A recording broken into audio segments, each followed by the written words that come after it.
हरिओम। स्वागत है आप सभी का। आज इसके इस व्याख्यान में हम सभी लोग क्रमशः अष्टाध्यायी की काशिका वृत्ति का अध्ययन कर रहे हैं। तो चलिए बस अब हम लोग विषय पर आते हैं। एक व्यक्ति ने प्रश्न किया था कि संध्या काल में अध्ययन नहीं करना चाहिए परंतु नियमित ऑनलाइन कक्षा करना आवश्यक है। इस स्थिति में क्या करें? अब व्यवस्था है, हमें वही समय मिलती है। मुझे क्या है, मेरी व्यवस्था कि मुझे 9:30 बजे निकलना रहता है और यहाँ पहुँचता हूँ। अयोध्या पहुँचते पहुँचते आजकल तो 5:10 पे पहुँचा हूँ। उसके बाद भोजन किया हूँ, फिर यहाँ आया हूँ। तो अयोध्या पहुँचते पहुँचते कम से कम 4:30 4:40 तक पहुँच पाता हूँ। उसके बाद ही समय मिलता है भोजन के बाद। तो कब पढ़ाऊँगा? रात में तो पढ़ाऊँगा नहीं, रात में यहाँ के बच्चे कहाँ से आएंगे? तो इसलिए मेरे पास पूरे दिन में यही एकमात्र समय बचता है अध्यापन का। ये व्यवस्था है, भविष्य में जब देखा जाएगा, जब और भगवान कोई व्यवस्था करेंगे तो देखा जाएगा। एक प्रश्न था कि एक किसी व्यक्ति ने आज ऐसी बात बोली जो हृदय पर बहुत चुभी, तो मैं सोचा उसका प्रत्युत्तर प्रारंभ में ही दे देता हूं। एक व्यक्ति ने कहा कि भगवान पाणिनि बौद्ध भिक्षु थे। ये बात ह्वेनसांग, इत्सिंग, मेगास्थनीज इत्यादि के द्वारा अपने यहाँ जब भारत आए थे तो उन लोगों ने अपनी यात्राओं में लिखित वृत्तांत पर इंडिका इत्यादि पुस्तकों में लिखा है, ऐसा एक व्यक्ति ने कहा। तो भाई उन व्यक्ति से खाली 1-2 वाक्य में बता देता हूं। पहली बात कि पाणिनि जी बौद्ध भिक्षु थे, तो बौद्ध दर्शन के साहित्य में निहित पाली भाषा पर व्याकरण क्यों नहीं लिखा, संस्कृत पर क्यों लिखा? और आपको पाणिनीय व्याकरण के लगभग 4000 सूत्रों में कौन से सूत्र में कौन सा ऐसा शब्द मिल गया जिसके आधार पर पता चल गया कि ये बौद्ध भिक्षु थे? आप हमको एक उदाहरण दीजिए, उसके जितना उदाहरण आप हमें देंगे उसका 50 गुना उदाहरण हम आपको देंगे कि पाणिनि जी शुद्ध सनातन वैदिक ब्राह्मण थे, शुद्ध सनातनी, ठीक है, वैदिक परंपरानिष्ठ ब्राह्मण थे। जितना उदाहरण आप दे पाए, आप केवल एक निर्वाणो वाते शब्द सूत्र को लेकर के, जो उसमें निर्वाण शब्द कह दिया गया उसको लेकर के, जो कि बुद्ध ने हमारे सनातनी साहित्य से चुराया हुआ शब्द है, और यहां निर्वाण शब्द का जो अर्थ है वह निर्वाण शब्द का अर्थ वही अर्थ बौद्ध दर्शन में नहीं है, ठीक है। तो ये बात ध्यान रखिएगा। प्रामाणिक तथ्यों के आधार पर युधिष्ठिर मीमांसक जी को पढ़िए या अन्य लोगों को पढ़िए, उससे सिद्ध होता है।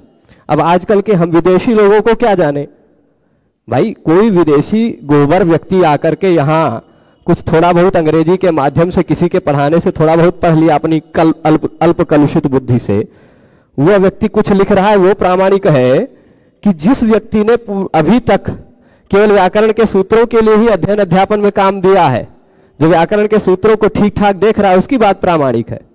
तो आप पहले जानिए, हम बहुत बढ़िया से इस बात में दृढ़ हैं कि वो हमारे शुद्ध सनातनी हिंदू है और सनातन धर्म के वैदिक ब्राह्मण हैं, ठीक है, ये बात ध्यान रखिएगा। अब जब आप जितने भी इस पूरे भारत में जो बौद्ध के अनुयायी हैं, जिनको लगता है कि पाणिनि जी बौद्ध भिक्षु थे, जो अभी भी हमारी बात से नहीं पछते हैं, सबको यह चेतावनी है, आप जितना प्रमाण ला सकते हैं, जितना प्रमाण, वो सारा यहाँ कमेंट में डाल दीजिएगा। प्रत्येक प्रमाण का उसके 50 गुना प्रमाण के साथ आपको उत्तर उपलब्ध करा दिया जाएगा, ठीक है। अब चलिए विषय पे आते हैं। विषय यह है, हम लोग पढ़ रहे थे अयौच सूत्र को। कल कुछ लोगों ने कहा कि विषय थोड़ा सा कठिन हो रहा है। मैं आपको बता रहा हूं, संस्कार बनाते रहिए, ये एक प्रकार का बीज बोया जा रहा है। यदि आप, मैं कई बार बोल चुका हूं, पहला अध्याय नियमित रूप से पढ़ लेंगे तो पूरा आपके लिए बहुत आसान हो जाएगा। बहुत सारी बातें, कुछ शब्द ऐसा होगा कि अभी नहीं खुल रहा है, खुल जाएगा। अभी तो एकदम से प्रारंभ हो रहा है ना, तो अब हम क्या करें, हमारी भी व्यवस्था है, पर आपको जिन शब्द के बारे में स्पष्टता की अपेक्षा हो वो बताइएगा, ठीक है। अयौच, इस सूत्र में हमने देखा था कि अयौ इन दोनों वर्णों का उपदेश किया गया है और च को इत संज्ञक के रूप में बताया गया है। किस लिए च को इत संज्ञक के रूप में क्यों बताया गया है? तो वह कह रहे हैं कि च को इत संज्ञक बनाया गया है, बताया गया है 4 प्रत्याहारों में उसके ग्रहण करने के लिए। कौन कौन से? अच, इच, एच, ऐच, ये 4 प्रत्याहार उससे बनते हैं। अच प्रत्याहार संक्षेपीकरण जिसमें अ से लेके च तक ऐ उ रिलरी ए ओ ऐ औ इतने वर्णों का ग्रहण है। इच ई उ रिलरी ए ओ ऐ औ इतने का ग्रहण है। और एच ए ओ ऐ औ 4 का। ऐच ऐ औ खाली इतने वर्णों के ग्रहण के लिए भगवान पाणिनि ने अपने अष्टाध्यायी में सूत्रों का ग्रहण किया है, मतलब इस चकार का ग्रहण किया है। ठीक है, अब हम लोग आ जाते हैं इसमें प्रत्याहारे अनुबंधानाम कथमच ग्रहणेषु न आचाराद प्रधानत्वाल लोपस्य बलवत्तरा, ये बात बताई थी। प्रत्याहारों में अनुबंध का ग्रहण हुआ पर अच ग्रहण में उसका क्यों नहीं हुआ? ठीक, मतलब अनुबंध जो है हम अभी यदि इससे पहले के सूत्रों को लिख दें, हमने पढ़ा हैवरट, आज पढ़ने का प्रयास करेंगे, प्रारंभ करेंगे हैवरट को, पर उससे पहले इस ऐओच को उपसंहार कर दें ऐओच का। तो ऐओच में यह प्रश्न उठा था कि ऐउण सूत्र में अंतिम वर्ण था ण, ऋलिक सूत्र में अंतिम वर्ण था क, एओंग सूत्र में अंतिम वर्ण था ङ, ऐऔच सूत्र में अंतिम वर्ण है च। जब हम अच बोलते हैं तो अ ई उ बोलते हैं, उसका ग्रहण करते पर इस ऋणा का ग्रहण नहीं करते। ऋ का ग्रहण करते पर उसके बाद आने वाले का ग्रहण नहीं करते। ए ओ का ग्रहण करते हैं पर इस ग का ग्रहण नहीं करते। ऐ औ का ग्रहण करते हैं पर च का ग्रहण नहीं करते। यही प्रश्न उठाया है प्रत्याहारे अनुबंधानाम कथमज ग्रहणेषु न। ठीक है, तो आचारात आचार बताया, क्योंकि पाणिनि जी ने अपने सूत्रों में बहुत सारी चीजें साफ साफ कहते नहीं है, पर बहुत सारी बातें वह अपने सूत्र में जो कह दिए हैं उनसे कुछ चीजें अपने आप पता चल जाती हैं। तो अपने आप उनके आचरण से पता चलता है। न धातु लोप आर्ध धातु के इत्यादि सूत्रों में उ के बाद क लिखा है, न धातु लोप आर्ध धातु के, ऐसा है उके, उ के बाद क, ऐसा प्रयोग कई जगह किया है। तो यदि उ के बाद क होता, ये उ के बाद आने वाला क इस अच के अंदर ग्रहित हो जाता, तो इको यणची से इस उ का उ के जगह पे व हो जाता, उ रहता ही नहीं, व बन जाता। तो आर्ध धातु के न लिख करके पाणिनि जी ऐसे लिखते, न धातु लोप आर्ध धातु के में आर्ध धात में जो उ है, उ के जगह पे हो गया व और उसके बाद के, और इस व का भी एक नियम है लोपो व्योर्वली, उससे लोप हो जाता, तो आर्ध धात के, ऐसा नियम होता, ऐसा बनता है ना। जबकि ऐसा तो किया नहीं पाणिनि जी ने, वह ऐसा उके लिखे, इसका मतलब यह है कि उ के बाद रहने वाला क स्वर वर्ण नहीं है, अच में उसका ग्रहण नहीं है, इसलिए इको यणची से यण संधि यहां नहीं है। ठीक है, यह बात कल हमने इस पर थोड़ी बहुत चर्चा की थी। आचार है पाणिनि जी का, वो सारे वर्ण अप्रधान है इस कारण से, और उन सबका लोप हो जाया करता है इस कारण से। ठीक है, ये लोपश्च बलवत्तर है, लोप बलवत्तर है, ऐसा का तात्पर्य क्या है? क्योंकि प्रत्याहार बनाने वाला जो सूत्र है उसका नंबर है 1.1.71। ठीक, यही नंबर है ना। और जो लोप करने वाला सूत्र है उसका नंबर है 1.3.9। तो लोपश्च बलवत्तर, लोप ज्यादा बलवत्तर है। अब हमने लघु सिद्धांत कौमुदी पढ़ाते समय णादेव णाद्यर्थाः ये बताया था, तो बिल्कुल एक व्यक्ति ने कहा धर्म का कार्य कभी भी हो सकता है, बहुत अच्छा है। चलिए, पर फिर भी विशेष करके वो धूलि वेला प्रशस्त नहीं, इस कारण भी नहीं करते थे क्योंकि ज्यादातर लोगों को संध्या वंदन इत्यादि कार्य इस कर्म करना होता है, और भी कारण होगा। तो चलिए, तो 1.3.9 ये जो बात अष्टाध्यायी में एक नियम ध्यान रखिएगा, 8वें अध्याय के सूत्रों को छोड़कर मैं बता रहा हूं, 8वें अध्याय के अंतिम 3 चरण के सूत्रों को छोड़ दिया जाए तो बाकी 7.25 अध्याय में बाद वाला सूत्र ज्यादा बलशाली होता है। 2 सूत्रों में बाद वाला सूत्र, बाद में जो बात कही गई वो ज्यादा बलशाली होती है, तो बाद में जो बात कही गई ये ज्यादा बलशाली मानी जाएगी, है ना। यानी लोप करने वाला कार्य ज्यादा बलशाली माना जाएगा, तो उन सभी वर्णों का लोप हो जाता है, इस कारण से उनको गिना नहीं जाता है। पर वो हैं, वो वहां है। ये नादयो नाद्यर्था इत्यादि पढ़ाते समय मैंने स्पष्ट बताया था कि ण इत्यादि जो है, मैंने वहां ये शायद बता दिया है कि उसका लोप नहीं होगा। लोप कर सकते हैं, लोपश्च बलवत्तरः के आधार पर लोप कर सकते हैं, पर वह प्रत्याहार बनाने में काम आते हैं, वो किसी काम के। ठीक है, तो अब ये बात हो गई वर्णेषु ये वर्णैक देशाः, यहां से पढ़ना है आगे। वर्णेषु ये वर्णैक देशाः वर्णांतर समानाकृतयः तेषु तत्कार्यम न भवति तच्छायानुकारिणो हिते न पुनस्त एव पृथक प्रयत्न निर्वर्त्यम ही वर्णम इच्छन्त्याचर्याः। ये दूसरा विषय उठता है कि आ आई आई आ ए आई है ना, तीन वर्ण है। हमने देखा एक है, इसको लीजिए आ, ये है ना, फिर उसके बाद एक लीजिए ए, एक लीजिए आई, तीन वर्ण है। ठीक है, ये तीन वर्ण उच्चारण करते हैं तो आई में भी लगता है अ सुनाई पड़ रहा है, आ में भी लगता है अ सुनाई पड़ रहा है, आई में भी लगता है अ सुनाई पड़ रहा है, आई आ सुनाई पड़ता है ना। तो ये लगता है कि उच्चारण समय में कुछ अन्य वर्ण भी अवयव के रूप में आ रहे हैं, ऐसा लगता है। जैसे आकार के उच्चारण के समय में, आकार के उच्चारण के समय आ बोलते हैं तो उसमें भी अ सुनाई पड़ता है ना। फिर उसके बाद ए बोलते समय भी अ और ई सुनाई पड़ते हैं, ऐ ए में अ भी सुनाई पड़ता, ई भी सुनाई पड़ता है ना। और कहीं कहीं किसी एक वर्ण के उच्चारण के समय उसी के समान रूप वाला किसी भिन्न वर्ण का भी उच्चारण हो जाया करता है। कभी कभी ऐसा होता है कि किसी एक वर्ण का उच्चारण करना है हमें, पर उस वर्ण का उच्चारण न करके उसके समान किसी वर्ण का उच्चारण कर देते हैं। बहुत सारे जगह होता है। आजकल देखे यजुर्वेद में माध्यन्दिन संहिता में, ठीक, यजुर्वेद की माध्यन्दिन संहिता में ऐसा नियम है। नियम क्या है कि कोई मंत्र में य के जगह पे ज बोला जाता है कुछ विशेष परिस्थितियों में, है ना। तब उस या के जगह पे ज बोला जाता है, तब अब लोग कुछ क्या कहते हैं, यज्ञ करते हैं। अब आजकल लोग, बहुत सारे लोग ऐसे होते हैं जो यज्ञ नहीं करते, यज्ञ करते हैं। अब या के जगह पे ज बोलने लग गए, है ना। बहुत सारे लोग स के जगह पे यजुर्वेद की माध्यन्दिनी संहिता में ऐसा नियम है कि वो श ख के रूप में ख की तरह उच्चारण होता है, तो लोक में भी शखसर कहते हैं, खटकोण कहते हैं, खटकोण, षटकोण को, है ना। तो षट नहीं कहते, खट कहते हैं, खणनवती, खडशीति, ऐसा सब कहते हैं, षडशीति नहीं।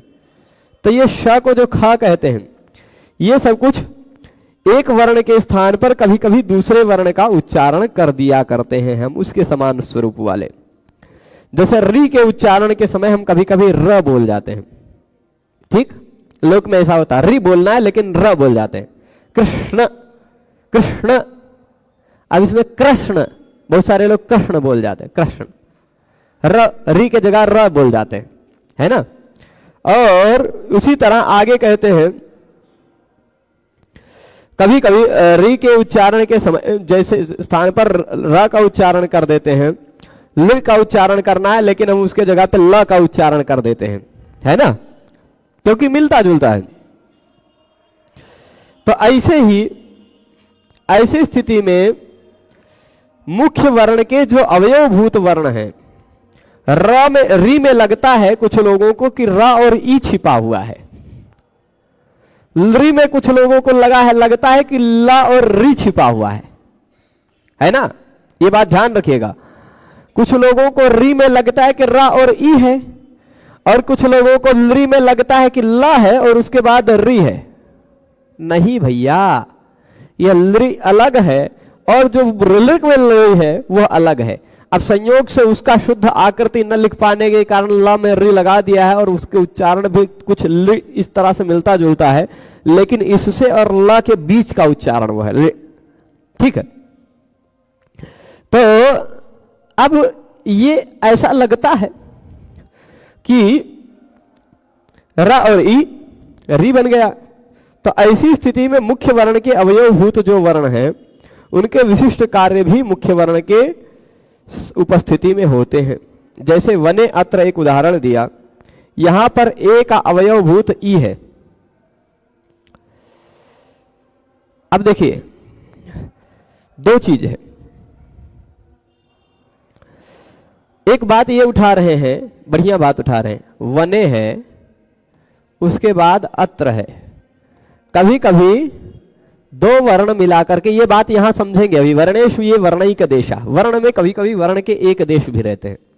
ए ओंग ऐ औच में इन दोनों सूत्रों में निहित जो चार वर्ण हैं, ए ओंग ऐ औच, इन सूत्र में दोनों सूत्रों में निर्दिष्ट चार वर्ण है, ए ओ ऐ औ, पर ये दो चारों वर्ण संयोग से दो दो वर्ण को मिलाकर बनाए हुए हैं। अ ई मिलकर ए बन गया है, उसी में से एक को दीर्घ करके आई बना लिया गया है। ठीक, तो ये जो है ना वर्ण के एक देश, मतलब अब ए में से ए को हम दो भागों में तोड़ दिए तो बन गया अ ई, है ना ए। तो वर्ण का एक देश मतलब वर्ण का एक हिस्सा, ठीक, वर्णिक देशा। वर्णों में जो वर्ण का एक देश, वर्णों में जो वर्ण का एक हिस्सा, वर्णांतर समानाकृतयः, वर्ण के एक देश जो हैं किसी दूसरे वर्ण के समान आकृति वाले हैं। अब देखिए इस ए में एक देश अ है, एक देश ई है, यह ई की समान आकृति वाला है कि नहीं? तो वर्णांतर समानाकृतयः तेषु तत्कार्यम न भवति। अब जैसे देख लीजिए, मैं उदाहरण दे रहा हूं वने अत्र। अब वने में कुछ लोगों को लगेगा व अ न अ ई, ए नहीं दिखाई पड़ेगा, अ ई अत्र, तो ई यहां अंतिम वर्ण मत देखिएगा भैया, तत्कार्यम न भवति।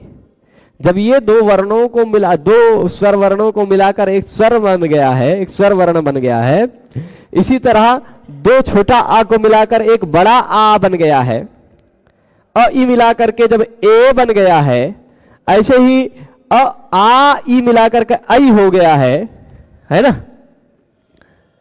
ये सब जो बन गए हैं वर्ण, इन सब वर्णों में निहित दो अ को आप अलग अलग मत समझिएगा अब, नहीं तो फिर आप वने अत्र में अंतिम वर्ण ई देखने लग जाएंगे और अत्र का ई के बाद आ आता है तो ई अ या बनने लग जाता है ना, होगा कि नहीं?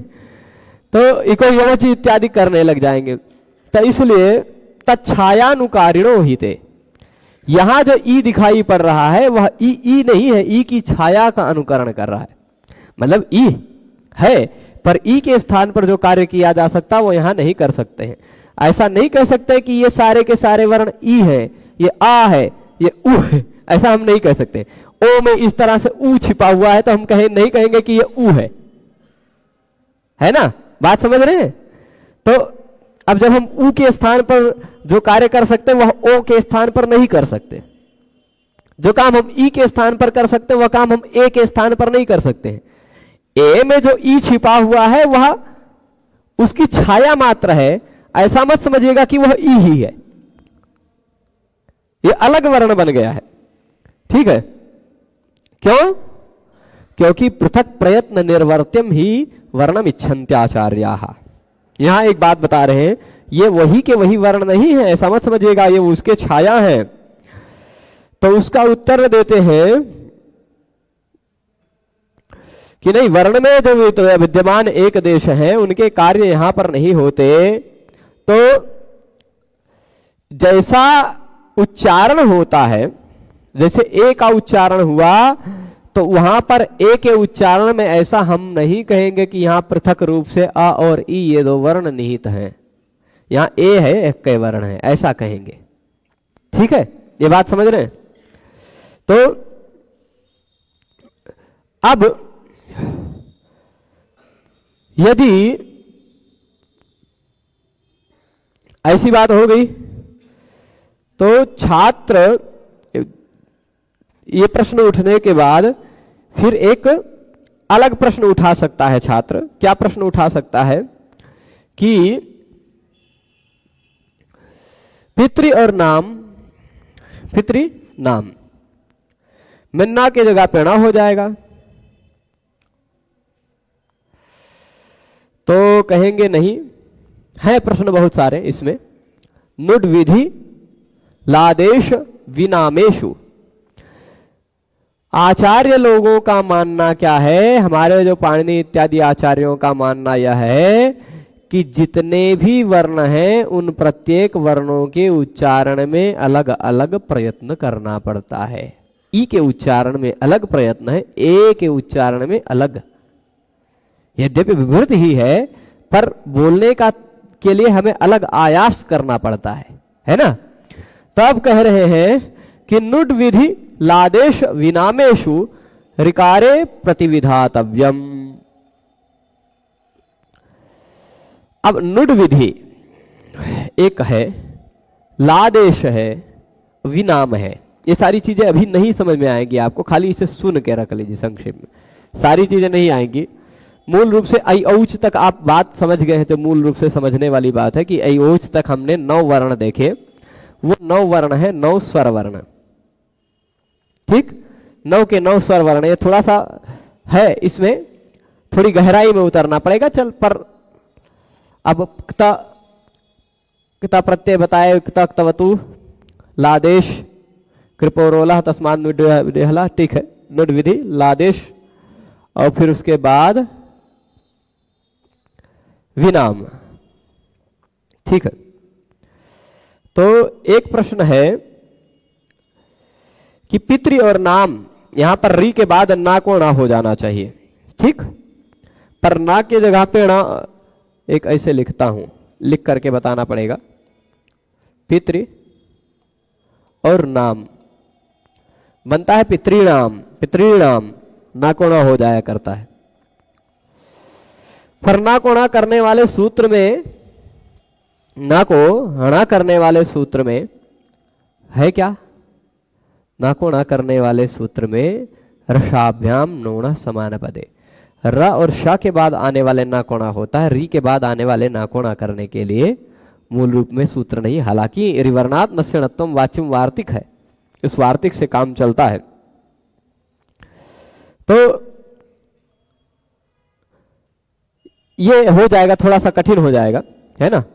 यहां कि नुट विधि होना चाहिए, लादेश होना चाहिए और वी नाम होना चाहिए।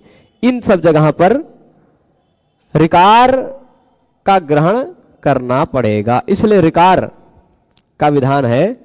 और ऋकार कहे कि तो भाई ऋकार में जब ल और री दोनों आ गया है, ऋकार में भी री और ली दोनों एक जैसे ही हैं, तो दोनों में से किसी एक का ही ग्रहण करना चाहिए था। री का क्यों ग्रहण कर रहे हैं, तो कह रहे हैं नुट विधि में, है ना, और लादेश में, विनाम में, इन सब में ऋकार का भी ग्रहण आवश्यक है। ऋकार तो वैसे भी महत्वपूर्ण वर्ण है, इसलिए कह सकते हैं। इसको रहने दीजिए, थोड़ा सा हो जाएगा कठिन, पर जब आपकी इस तरह की समझने की क्षमता हो जाएगी, तस्मान नुट द्वेहला से बात आएगी, तो वह आप जब तस्मान नुट द्वेहला हम पढ़ेंगे तो ये बात अपने आप समझ जाएंगे कि ऋकार के ग्रहण की आनृधतु आनृधु में क्या जरूरत है। कि यहां नुट जो आया आनृधतु, नृ में जो न दिखाई पड़ रहा है वह आया, उसके लिए री की जरूरत है ना। री यदि स्वरवर्ण में न होता, है ना, री यदि स्वरवर्ण में नहीं होता तो आनृधतु आनृधु नहीं बन पाता, ठीक है, ये बात है। और क्लुप्तः क्लुप्तवान ये नहीं बन पाता कृपोरोलह में, लादेश ल आदेश करने के लिए, लादेश का मतलब ल आदेश करना है, कृपो रो लहा, कृप धातु में ऋ की जगह पर ल हो जाया करता है, वो ल आदेश करने के लिए ऋकार का ग्रहण आवश्यक है। क्लिप्तवान क्लिप्तः ये सब उदाहरण बनता है। और नाम प्रत्यय परे रहने पर कर्तृणाम पितृणाम इत्यादि बनाने के लिए भी री का ग्रहण आवश्यक है, ठीक है, ये बात है, ऋकार ग्रहण करने की आवश्यकता है, नहीं तो कर्तृणाम पितृणाम इत्यादि नहीं बनेगा। अब इसके बाद आई औ इन दोनों वर्णों का उपदेश करके अंत में प्रत्याहार के लिए इत संज्ञक चकार का पाठ किया गया। ये बात आई औच में हो गया था। चकार से 4 प्रत्याहार बनते हैं, अच इच ऐच ऐच। प्रश्न यहाँ पर उठता है कि आजादी में अनुबंध ण का ग अच्छा का ये ग्रहण क्यों नहीं होता, ये बात हम चर्चा कर चुके हैं। अच में आदि में आदि अनुबंधों का ग्रहण निम्नलिखित तीन कारणों से नहीं होता। क्योंकि पाणिनि जी ने एक बात कही है, अनुबंधों में अच रूप से व्यवहार नहीं किया है। पाणिनि जी के आचरण से पता चलता है, पाणिनि जी के व्यवहार से पता चलता है कि वो अच में च क ण इत्यादि का ग्रहण करते हैं कि नहीं करते हैं। वो कैसे पता चलता है? उनके व्यवहार से, उनके सूत्रों से। तो उनके सूत्रों में हम देखते हैं त्रिषि मृषि कृषेः काश्यपस्य, मैंने आर्ध धातु के बता दिया, पर यहाँ एक ये भी उदाहरण लिखा जा सकता है, त्रिषि मृषि कृषेः काश्यपस्य। इस सूत्र पाठ में देखा जाए कि आचार्य की प्रवृत्ति बताती है, रे के बाद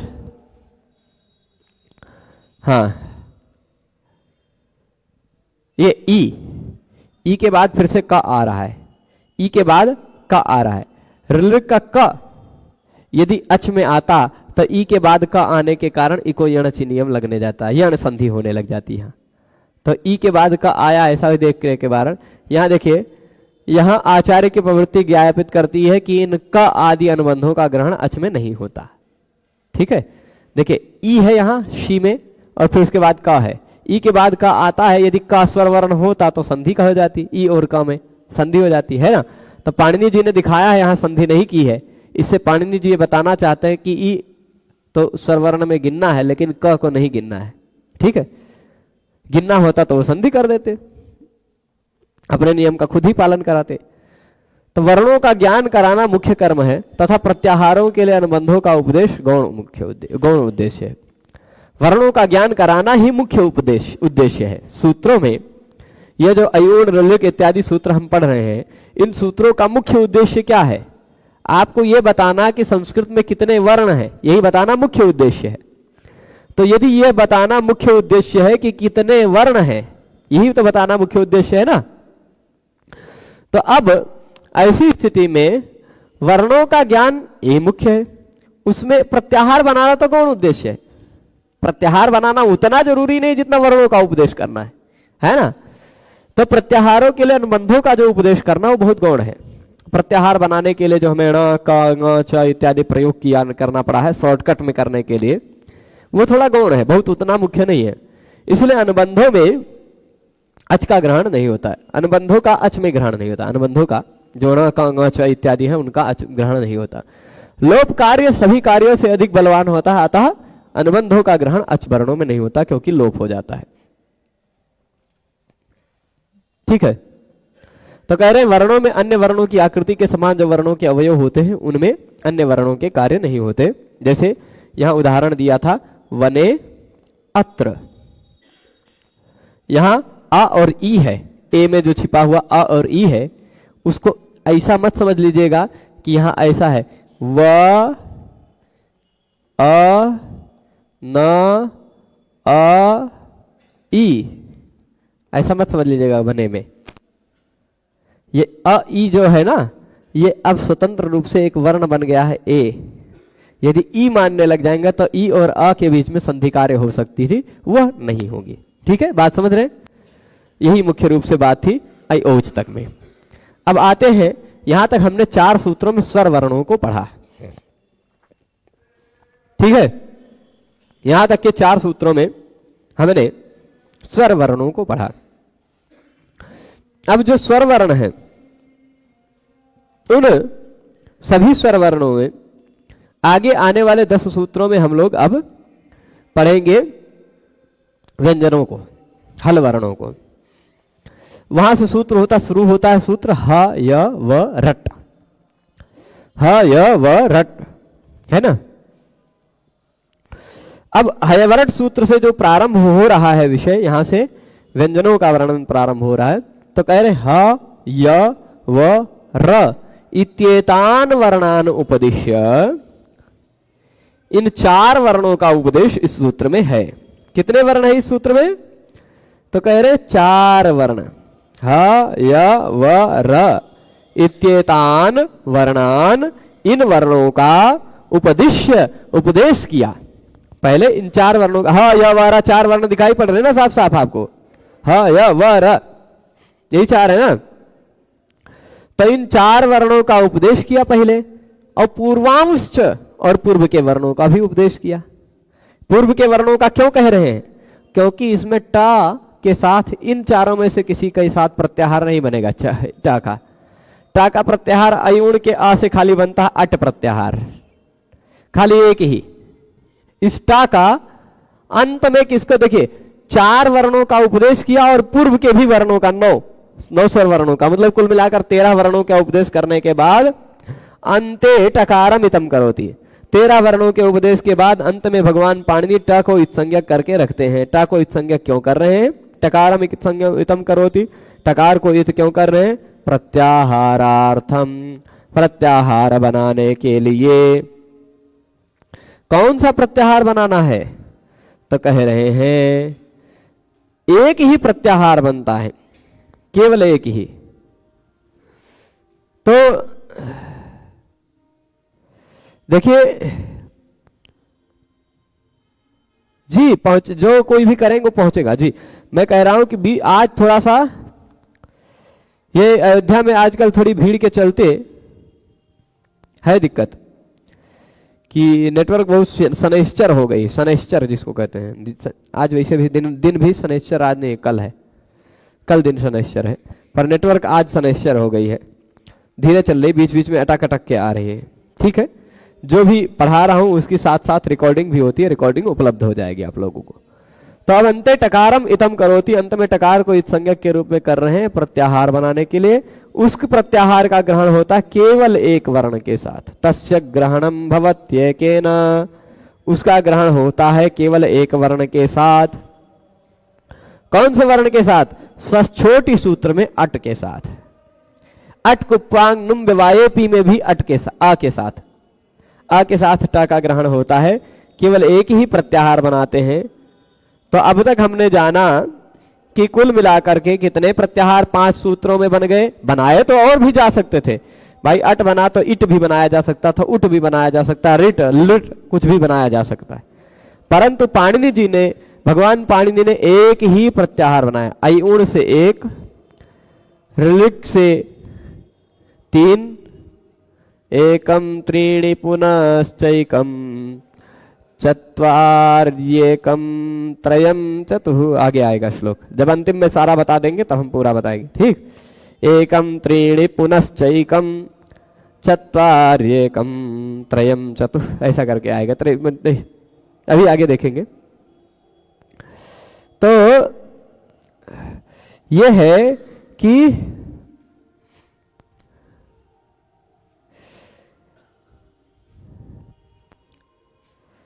हाँ, अब बता रहे हैं कि 1, 3, अब यहां आप देखिए, इससे केवल एक प्रत्याहार बना छोटी, यहां पर आकार के साथ इस अट के टा का ग्रहण हुआ। अब एक बात कह रहे हैं, अयम रेफो यकारात् परः उपदिश्यते। ठीक, अयम रेफो यकारात् परः उपदिश्यते, तस्य यर ग्रहणेन य ग्रहणेन च ग्रहणे सति स्वर्नयति प्रातर्नयति इत्यत्र यरो नुनासिके नुनासिको वा इत्यनुनासिकः प्राप्नोति। ठीक, और महद्हृदः मद्रहृदः भद्रहृदः इत्यत्र द्विर्वचनं प्राप्नोति। अचोरहाभ्याम द्वे इति। और फिर उसके बाद कुंडम रथेन वनम रथेन इत्यत्र अनुनास्वारस्य यही पर सवर्णः। ठीक है, इति पर सवर्णः प्राप्नोति नैष दोषः। ठीक है, कह रहे हैं ये जो र कहा गया है, हा या व र, इस र को यदि या के बाद रखेंगे तो बड़ा गड़बड़ होता है। खाली प्रश्न उठा है, प्रश्न उठ रहा है कि हा या व र में जो र है, और सबसे समस्या नहीं है, या व से समस्या नहीं है। र जो है यदि या के बाद रखेंगे, या से पहले रखना था उसको, ह र या वट ऐसा कर देना चाहिए था। तो कह रहे हैं कि बात समझिएगा, यहां पहले बात ध्यान दीजिएगा कि सछोटी इस सूत्र में आकार से ग्रहण होता है। आप कह रहे हैं जो ये जो रेफ है ना, रेफ है वरट में र, देखिए सूत्र है हा या व रट, है ना, र बाद में। उसको इसमें खाली ये कह रहे हैं कि र को या से पहले रखना चाहिए था। क्यों? हर यवट कर देना था। यदि र को या के बाद रख रहे हैं, यदि इस रेफ को यकार के बाद में उपदिष्ट करते हैं, तब तो उसका तब क्या होता है, तो उसका यर प्रत्याहार में भी ग्रहण हो जाता है। यर प्रत्याहार में ग्रहण हो जाएगा कि नहीं, यर। अब थोड़ा सा 14 सूत्रों को देखें। यदि पहले ये विषय मैं आपको दिखा देता हूं, यर और यय, ठीक है। यर और ये दो प्रत्याहार दिखा देता हूं। यहां देखिएगा कि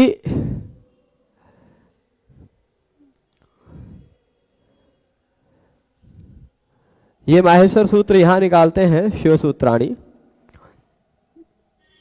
14 सूत्र जो दिखाई पड़ रहे हैं, ये 14 सूत्र थोड़ा छोटे छोटे हैं, पर चलेगा, बड़े कर देते हैं इनको। यह जो यह है वरट में वह दिखाई पड़ रहा है, र दिखाई पड़ रहा है। इस र को यदि इस र को रेफ को यदि या से पहले रखते तो यर प्रत्याहार में नहीं आता, नहीं आता ना, और यह प्रत्याहार में भी नहीं आता, तो काम ठीक हो जाता।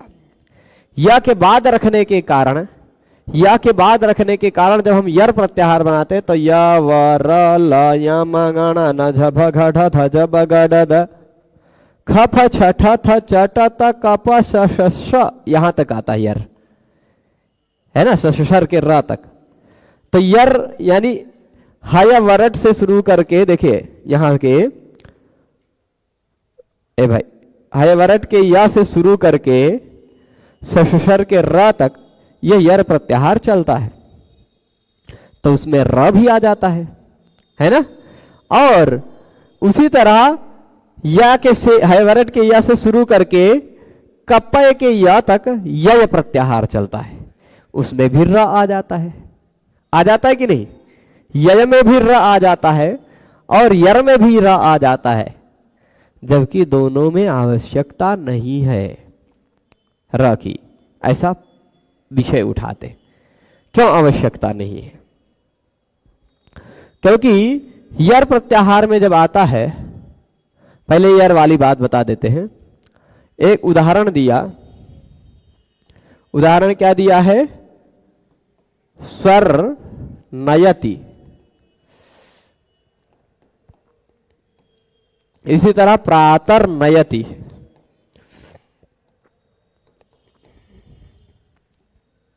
ठीक है। सर नयति, प्रातर नयति, ठीक है। यहां र के बाद न है, र के बाद न है दोनों उदाहरणों में। र के तुरंत बाद न है, र के तुरंत बाद न है। अब आप मत कहिएगा कि बाद नहीं, निचवा है। निचवा नहीं, बोलने में देखना है, तो लिखने का तरीका है। पहले हम र बोलते हैं, फिर न बोलते हैं। प्रातर नयति, र नयति, र के तुरंत बाद आ रहा है ना, सर नयति, र पहले बोलते हैं, न बाद में बोलते हैं। तो र के तुरंत बाद न है। र के तुरंत बाद यदि न आता हो, र के तुरंत बाद यदि न आता हो, तो होता क्या है कि ये है यर। र क्या है? र धन न। इन दोनों उदाहरणों में र धन न है कि नहीं? र हो गया यर, उसके बाद न हो गया अनुनासिक,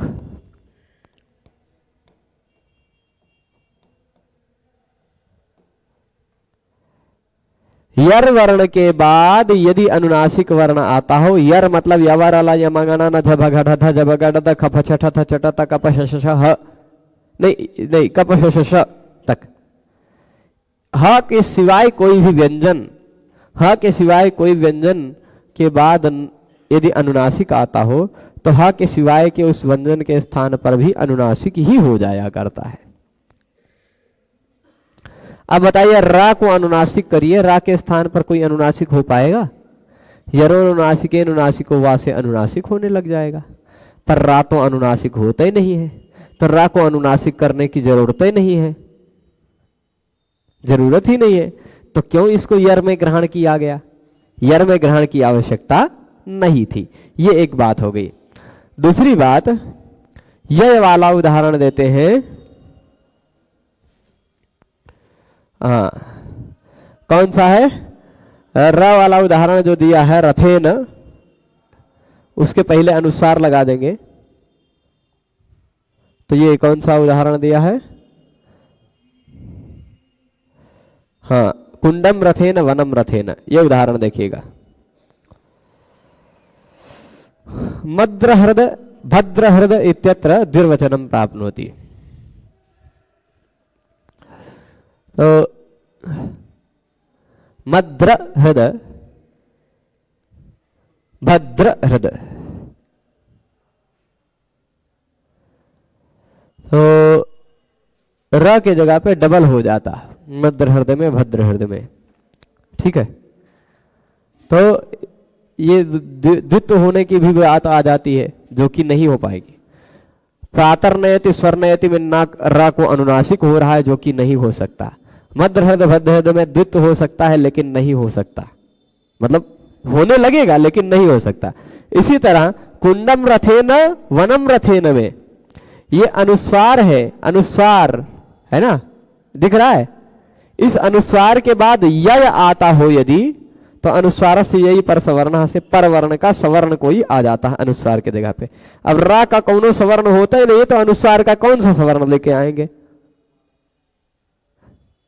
तो पर सवर्ण भी हो रहा है लेकिन फिर भी नहीं हो पाएगा। तो ऐसे कुछ काम है जो र को बाद में रखने पर होने लग जाते हैं लेकिन हो नहीं पाते, होने लग जाते हैं लेकिन हो नहीं पाते।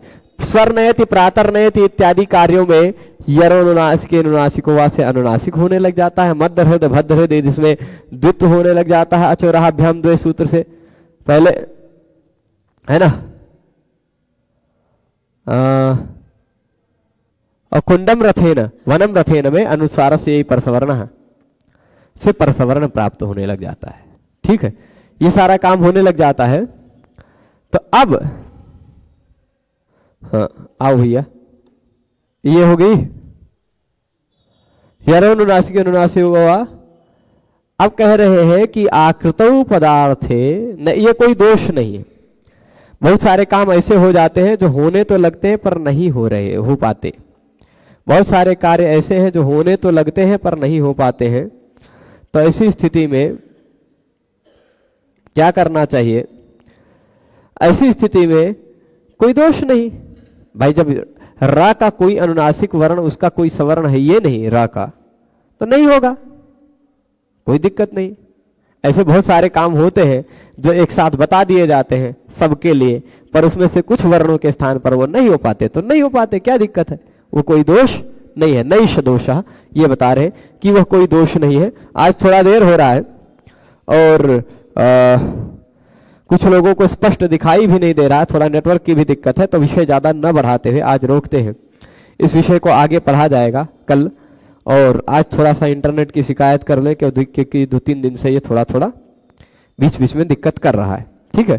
पर कोई चिंता की बात नहीं है, मैंने रिकॉर्डिंग कर ली है। रिकॉर्डिंग मैं आप लोगों को आज रात में उपलब्ध करा दूंगा 9 बजे से पहले, ठीक है। तो अभी ये विषय यही रोकते हैं। सभी को जुड़े रहने के लिए बहुत बहुत धन्यवाद। नमो नमः।